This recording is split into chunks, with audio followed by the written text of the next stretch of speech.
कृषिलाई उच्च प्राथमिकता दिन नसक्दा अहिले पनि अरबौंको कृषिजन्य सामग्री बाहिरबाट आयात गर्नुपर्ने बाध्यता छ।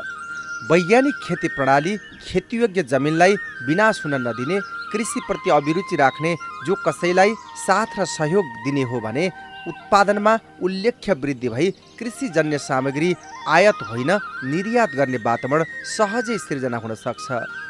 त्यसका लागि सम्बन्धित निकायले जागरुकता देखाउन जरुरी छ।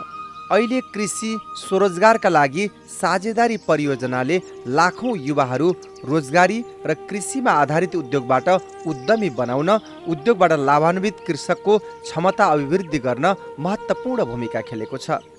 यो परियोजना युरोपियन युनियनको आर्थिक सहायता, ब्रिटिस काउन्सिलको प्राविधिक सहयोग साथै जनता प्राविधिक शिक्षालय प्रालीले अघि बढाएको महत्त्वपूर्ण परियोजना हो।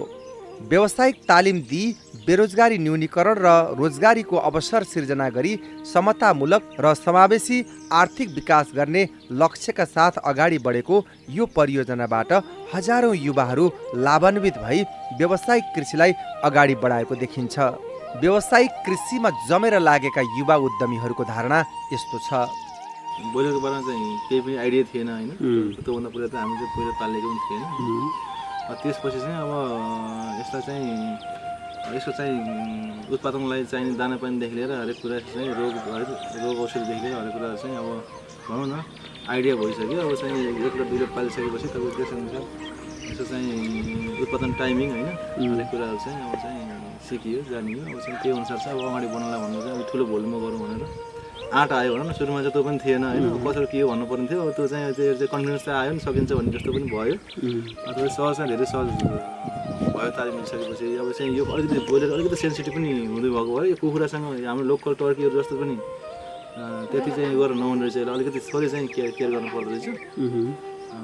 फेरि प्रोडक्ट पनि सर्ट प्रोडक्ट भएको भएर त्यसलाई चाहिँ त्यो अनुसारको बजार व्यवस्थापन हरेक कुराहरू चाहिँ मैले लगभग 1.5 लाख जतिको काउलीबन्दा बेचेँ। काउलीबन्दा प्लस बेर्ना बेचेँ। कृषिबाट 3 कट्ठामा गरेको कति 70-80 हजार चाहिँ कमाइ गरेँ अहिलेसम्म होइन। अहिले चाहिँ फेरि यहाँ लगाएको छु के अरे काँक्रा, फर्सी, बोडी। यसबाट नि अझै बढी चाहिँ आउँछ कि भन्ने आश छ। एग्रोवेटमा जान्थेमा भिटामिन दिनु भन्थेँ। त्यसपछिबाट अब कुन समयमा के लगाउने हो भन्थेँ। उनीहरूको तरिकाले लगाउँथेँ मैले। अब जहाँ बिरुवा छिटो उम्रिन्छ त्यहीँ धुल्थेँ म रेक्सा लिएर, यसलाई घरमा रोप्थेँ। अरूलाई पनि मैले 2टा सन्देशहरू दिइराखेको छु। त्यति सम्पत्ति भएर पनि त्यति भएर पनि गर्यो रहेछ भन्ने कुरो पाठहरू पनि सिकिराखेका छन् मान्छेहरूले। यो पनि एउटा म उदाहरणीय छु। किन हरेक ठाउँमा मान्छेको पहुँच पुग्दैन, हरेक ठाउँमा व्यक्तिको होइन के गर्ने कसो गर्ने अझै पनि अन्धधुन्ध कसैलाई केही थाहा छैन होइन। वैदेशिक रोजगारलाई निरुत्साहित गर्ने, पेसालाई उपलब्धिमूलक तथा मर्यादित बनाउने, आम्दानी तथा स्रोत साधनमा वृद्धि गर्ने, उत्पादनशील क्षेत्रमा लगानी र बजारको सहजीकरण गर्ने उद्देश्यका साथ अघि बढेको यो परियोजना कृषिमा केही गरेर जीवन चलाउँछु भन्नेहरूका लागि महत्त्वपूर्ण आधारशिला बनेको छ। मौसम अनुसारका विभिन्न प्रकृतिका बाली नाली, तरकारी, फलफुल लगायतका विषयमा जोड दिएको यो परियोजनाले पशुपक्षी पालनमा पनि कृषकहरूलाई उत्प्रेरित गरेको छ।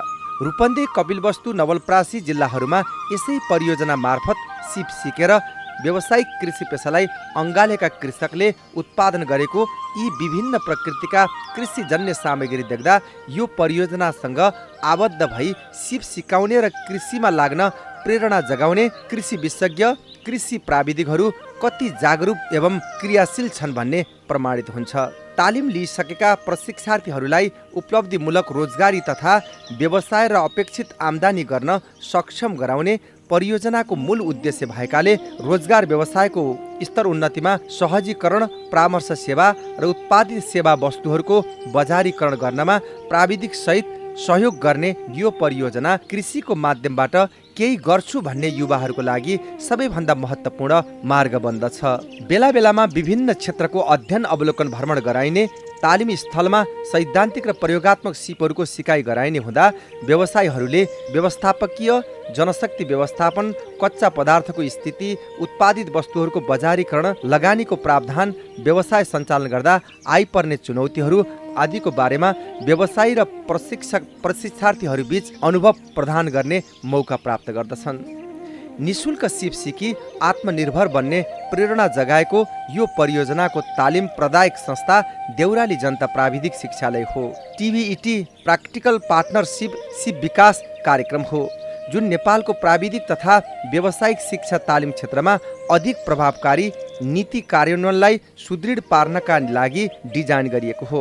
देशको अर्थतन्त्रकै आधार कृषि नै भएको हुँदा यस्ता व्यावसायिक शिक्षा तालिम कृषि क्षेत्रमा केही गर्छु भन्नेहरूका लागि महत्त्वपूर्ण सेतु बन्दछ।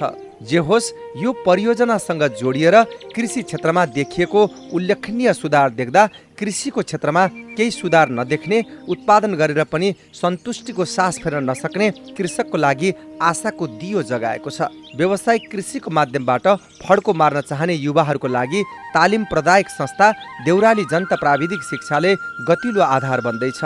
आजै संस्थासँग जोडिएर कृषिको माध्यमबाट भविष्यमा सुनौलो जीवन बनाउने बाटोमा लागौँ, यही नै प्रगतिको मार्ग हुनेछ।